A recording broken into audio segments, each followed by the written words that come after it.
Now on to the latest COVID-19 figures here. 13 new cases were confirmed today.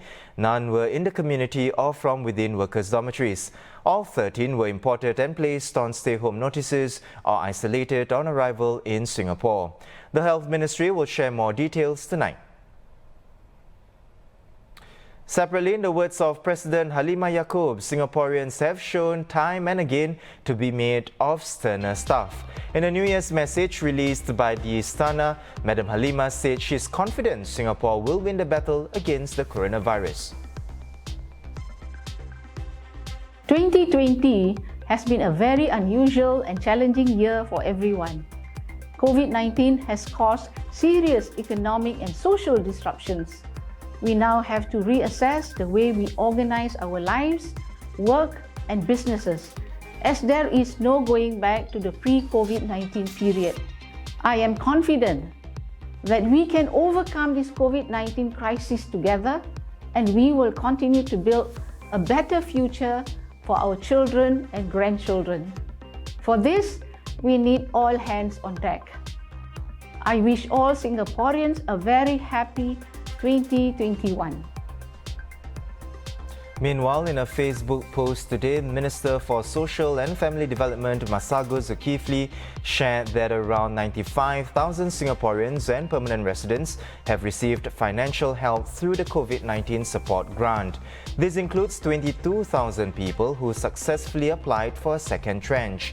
While he did not state the total amount disbursed, it was reported in October that about $148 million was distributed through the grant. He added those who are eligible and in need of help could still apply for the CSG till 6 p.m. on December 31st. Separately, to provide some cushion as other financial support schemes like the CSG and CERS draw to a close by the end of the year, residents can apply for the new COVID-19 recovery grant. Applications for the CRG open on January 18th. Now, more information on the eligibility, criteria and application can be found at MSF's website. From next Monday, January 4th, there will be no limit on how long patrons can stay in the National Library, public libraries, National Archives of Singapore and the former Ford Factory for weekday visits. But time limits will still be in place for weekend visits. Booking of preferred time slots can be done online.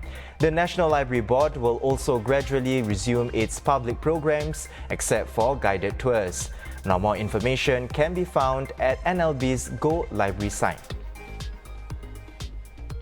Meanwhile, the National Arts Council and the Singapore Tourism Board will be accepting pilot applications for outdoor live performances for up to 250 audience members in zones of 50 each.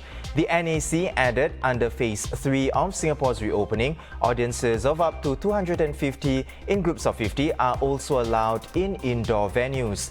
This is up from audiences of 100.